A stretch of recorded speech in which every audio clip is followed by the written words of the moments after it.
Welcome back to the channel, everyone. So today I'm going to be doing a review of 23 Knives. This is from Play to Z Games. So 23 Knives is a 3 to 8 player social deduction game where you are takes place during the time of Julius Caesar, towards the end of his reign, where he was assassinated. So there's going to be three groups of people. One, a loyalist who want to save Julius Caesar. Then you have the opposers who are trying to kill him. And then you have opportunists who are undecided. So this is a different type of social deduction game because at the end of this, one person is going to win. Maybe. So, like I said, it's a little different than other social deduction games that are out there. So let me show you how to play, and then I'm going to let you know what I think about it. So let's get to the table, and let me show you how to play 23 Knives. Okay, so this is how a game of 23 Knives is going to be set up. Normally there will be a figure here, like we have to put it's a bit of a pain. Show all these steps, and at the top will be the courier. This little knife is going to go up. Once it gets to the top, the game is going to end. Now, this is a social deduction game, but it is also competitive. I'll go over that in a bit. Now, at the start of the game, you're going to be given 2 citizen cards. So this one shows that you are loyal to Caesar. This one means that you are against Caesar, you want him dead. And these are opportunists. They are undecided. So every card here is going to have a certain amount of symbols. So this one has 1, this one has 3. So he really wants him dead. But every single person can be swayed. So I'll go over what that means in a bit. So let's just say I picked this guy here, Sextus Pompeius. This is his special ability and when you can reveal. These abilities only happen when you reveal yourself. So nobody's going to know who you are at the beginning of the game. But I'm going to leave this up just for purposes. So again, you can reveal. So I can reveal on my turn, and like an opportunist, you can reveal at any time. So, like I said, you can be swayed to be a loyalist or opportunist. I'll go over that in a bit, but let's just show you how the game flows. Everyone's gonna start here in the bats, and there are several locations here, including the forum. So let's go over the first location, the bats. Here, you're gonna draw 3 sway cards. So these are to sway your opponents into either killing Caesar or being loyal to him. And of course, they also can make them an opportunist. And I'll go over what that means. Now, when you go to the bets, you're going to draw 3 sway cards and reveal 1 sway card in any player's tableau. So you're going to be playing these face down into other players' tableau. So that's why normally you wouldn't do that action in the first one because nobody has any cards in their tableau. So, but normally you will be giving players these cards face down from left to right, which is their tableau, to show how much where you stand. So right now I have 3 blood. This takes 1 away, so I only have 2 blood, but I still want Caesar dead. Again, this adds another 2, so I will now have 4 blood. So that's how that works. So that's what the bet does. But you also, like I said before, it reveals an opponent's one of their sway cards, so that you can get a sense of where they stand. The next one here are the gardens. So the gardens, you're gonna draw 3 of these fate cards and then sway any other player. So these are what determines if Caesar lives or dies at the end. Again, I'll go over that in a bit. But now when they say sway another player, that's when you would take one of your sway cards and place it in an opponent's tableau face down. Also, at the end of your turn, if you're in the same location as another player, you can sway them if you want as well. So you don't have to only go at the gardens. But if you do go to the gardens, you're swaying people twice. So you could sway the same person twice or somebody else. Again, that's only when you're at the same location and your turn at the same location as somebody. And the gardens always allows you to sway anyone on the table. And they don't have to be there. The next one is the temple. So the temple allows you to burn a fate card or a sway card from your hand. You put it face down here. It is removed. And then you can also burn or place a sway card into your tableau. So if you know you got this loss, but you really want Caesar dead, you can burn this, get rid of it, put it here, or you can add a sway card from your hand into your tableau. The next one is the Tiber River. So this is where discarded cards go. They go face down. So in the Tiber, they go, face up. And the Temple, they go face down. So if you go here, you can take up to any 2 cards from the discard publicly. But again, you're letting people know what you're taking. And of course, and like I said before, any location that you end on, you can always sway one person that you share a location with. Now, the last one is the forum. When you go to the forum, this is where you're going to be placing these cards. You could place up to 2 cards here, but if you look, the first spot, you can place them face down or face up, but the second one, you have to place face up. So, like I said, you could place up to 2, and determine by which spot they're in. They have to be either face up, face down, or face up. The spot determines which one it is. When this fills up, everything gets placed face down. They get shuffled and they get placed on top of the courier here on top, and then the knife is going to move up. Another thing that you can do here is exile a player. I'll go over that in a bit. Now, when that fills up, the knife goes up, and then we go on to the next turn. Now, every player is going to have an opportunity to be the tribune. So at the start of the game, the person to the right of the starting player is going to be the tribune. Now, when their turn ends, they're going to flip up these 2 voting cards right here, and you're going to read each one, and they're all going to do. So this one has everyone close their eyes, and this is an action that we're going to be voting on. There's going to be 2 votes, and what people are going to secretly choose which one they want to vote for. So you want to vote for the gray side or the red side. This symbol at the bottom means that it's going to advance the knife. Not all of them have it. So simultaneously, people are going to choose which one they want to do, and then the one that they want is going to be discarded, and the other one's going to be placed at the bottom of this deck. Then this is going to be switched counterclockwise. So then when the next person's turn ends, they're going to be the tribune, and we do the same thing. So going down to exiling a player. So if you want to go there, you can put the fate cards down and or exile another player's citizen. Now what that means is sometimes they'll see a citizen with too many sway cards in their tableau. Like I said before, this is a social deduction game, but it is also a competitive game. So you don't know what they have, who they are, but sometimes you might get an idea, and you're like, you know what, this guy's running away with the game. I want to exile them. So everyone's gonna take a vote. So red is to exile, gray is to save. And if the person gets exiled, they're going to lose their citizen card, lose all their sway cards, and then same thing as in the beginning of the game, draw 2 citizen cards and pick one and then stick with that. So they're pretty much starting afresh. Now, if the vote fails, the person who triggered to the exile, if his vote fails, he is shamed, and that person is going to have to flip their character card over and all their sway cards. So you're gonna know what they are and what they're loyal to. So it's a little bit of a risk. Okay, so now at the end of the game, when the knife hits the top of the courier, you're going to add up all the knives that are there. So I'm trying to show. Okay, these are all right. So there's knives and there's doves. So the doves negate the knives. So it could be 1, 2, or 3. Same with the knives, 1, 2, or 3. You're gonna add up all the knives. If there's more than 23 knives, Caesar is dead. But depending on how many doves there are, those are going to negate them. So if there's 23 knives but 25 doves, the loyalists are going to win. But that's where the opportunists come in.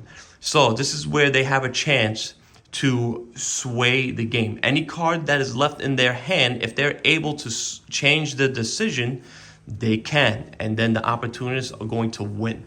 Now, depending on who wins, whether it's the loyalists or the opposers, if Caesar was killed, whoever has the most blood sway cards in their tableau is going to be the winner. And the same goes for if Caesar is saved. Whoever has the most loyal symbols in their tableau is going to win. That is essentially how 23 Knives is played. There are some small variants that change a little bit of the rules, but nothing crazy. But that's basically how the game works. So let's get back and I'll let you know what I think about it. Okay, so that's how you play 23 Knives. So I've played a lot of social deduction games, even before I was into this hobby. You know, I had Secret Hitler, we played Avalon, Mafia, what's the one, Coup, what's the Red Alert? I forgot that. It's similar to Avalon, but I think it takes place in space. I think social deduction games are done to death. It's that I don't know. I just don't enjoy them as much anymore. The last one I played not too long was Salem, which I have. I thought it was interesting. It was cool. It added a little bit more to it, but I feel like it's a bit of a tired genre, and I really enjoy the big box social deduction games that have been coming out, like Feed the Kraken. The Thing is awesome. What the one the Among Cultists? Though that's I was sent that to review last year. That was a lot of fun as well. Which was it's pretty much Among Us, the board game.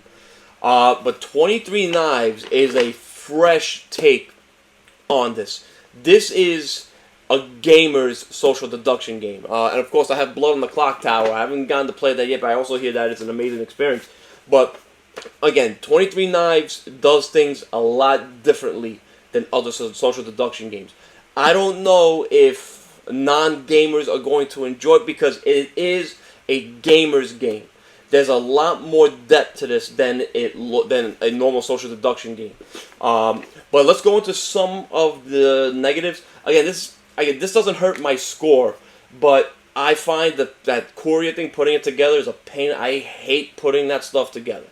I would kind of wish there was like maybe something else to like. Again, I know they want to make it look, and it does. It looks cool and it looks nice, but for me, it's just a pain in the butt to put together. And the game doesn't have a crazy setup. It's just that part right there. It's just a bit of a pain. I kind of wish there was like a 3D printed thing that I would go out and buy it right away and use that instead of the cardboard pieces to put together. But yeah, again, that doesn't affect the score, but I found that to be a little bit of a pain. And again, some negatives too. Now, if you're again, this plays up to 8 players. If you have 1 or 2 people who aren't into this game and they don't know what they're doing or they just don't care, it can ruin the experience for you. So this is a game that you need to have everyone on board and everyone engaged in it. Because from what my experience playing it, I remember the first time we played, there was 2 people who I could tell they just didn't give a crap. And they were just expediting the game. All right, go to this location, then go to the forum, add more things. And I'm like, what the hell? Like, there's more to this game than just that. But I can tell that they weren't having a good time. And again, because they aren't really gamers. I like to consider them non-gamers. So you need a good crowd for this. Everyone needs to be engaged and into the game because 1 or 2 people can ruin the experience. Another thing is some of those voting cards. Some of them I didn't find them interesting at all. I was just like, I feel like they were just thrown in there. Like there was one like, backtrack the knife a step, and I'm like, why do I want to do that? I don't want this game to go longer than it needs to be. Again, and then there were some cards that just expedite the game. It's like you're just voting for the knife to go up 2 steps. But again, it's not too much, but there were some cards I just really did not care for. Now, going into my likes, like I said, this game is deeper than most social deduction games out there. It's got a lot going on for it. The fact that it is still competitive at the end is something I love. So even though you are with someone that if you want to kill Caesar or you want to save him, you still gotta watch out what they're doing because if you look at their tableau, you see all these cards. You don't know what it is. All right, let me try to flip some over. I want to see what because if they have more like loyal cards than you at the end of the game, they're going to win. So you want to be careful in having too many of those. So that's why they have that temple area where you can burn those cards. You'd be like, okay, I'm really loyal to Caesar. Let me burn 1 card so that I get one less, so my opponents don't know what I have. Because you have that threat of being exiled, which can mess you up a bit. Again, not too much, but also you have to be careful if you want to exile someone, because if they vote, and you have to give a good reason for it. And again, if you fail and you're shamed and you show everything you have in front of you, you're pretty much screwed. There are different variants of the game that allow you to negotiate and so I didn't go over all that, but it makes the game a lot more interesting. Again, I like the whole different locations. That this is a mind game. You're trying to you're trying to mess with your opponents because they don't know what's in front of you. So there's a lot of that going on. I really found it interesting. Again, the game at 8 players, it can drag a bit. This is not a short game. So if you're looking for something like a really quick social deduction game, this is not it. Which is why I love playing at 8 players. But just know going in at 8 players, you're looking at a 90-minute game. It can go it can go an hour if you have people that don't care. They want to speed the game up. But again, that takes away from the experience of this game. So I don't know. There might be some people that could be turned off by that, by playing a longer social deduction game. But I'm here to tell you that this game is a lot of fun. Don't let this change your mind. This is one of the most unique social deduction games I have played. I think it's one of the best out there.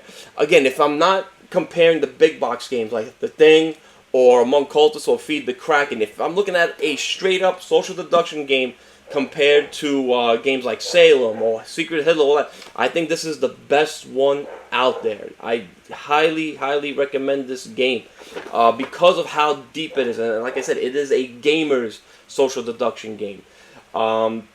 So, final rating. I'm going to give I was juggling a bit, but I'm going to come in at an 8. And I'm giving, the reason why it's not higher is because I wish it would play a little quicker. Again, there are ways to make it quicker, like maybe even some random things that could come, random events that will make the game a little bit quicker. But at the end of the day, I really have a lot of fun with this game because I love these type of mind games messing with your opponents. And of course, the opportunity, you have to watch out for those opportunists. If there's going to be anyone you want to exile, it's them because they are the ones that can change the outcome of the game. One thing I didn't go over in the how to play was if they have an equal amount of the loyalist or the blood cards, they are considered opportunists. So there's a lot of that, tenseness in like who's who. And again, you are still looking out for yourself. Like sure, people share your ideas, but you still want to be the one to win at the end of the game. So there is some of that little take that, if you want to call it, which is what I love. And another thing I want to bring up is I appreciate how every single card, and not the sway cards or the fake cards, all the other cards have a little bit of flavor text in it. So every single card in here has a historical background. So the developer, his name is Tyler J. Brown. He did a lot of research into this, so it's got a little bit of historical factors. So it's a little bit of a teaching game as well. It'd be great for a classroom setting, I think. So yeah, but again, thematically, this is still a social deduction game. I don't want to say it's too strong, but you have that all this nice flavor text to add to that. But yeah, 8 out of 10. I highly recommend 23 Knives. If you're into social deduction games, this is one that you need to have on your shelf. But if you don't want to, if you're not into heavier, and again, this is not a heavier game, but if you're not into those really deep, this is a deep game. If you're looking just to BS around like Secret Hitler, then this probably won't be for you. But it's one I highly recommend. Check it out at least once. That's going to do it for today, folks. I hope you guys enjoyed the video. Please like if you did. And if you didn't, please like anyway. Help my little channel grow. by also liking and also subscribing. That helps a lot with getting more games to review and preview for you guys. I got a lot of stuff coming in the future. But I hope you guys enjoyed the video. Till next time, keep on playing. Have a great one.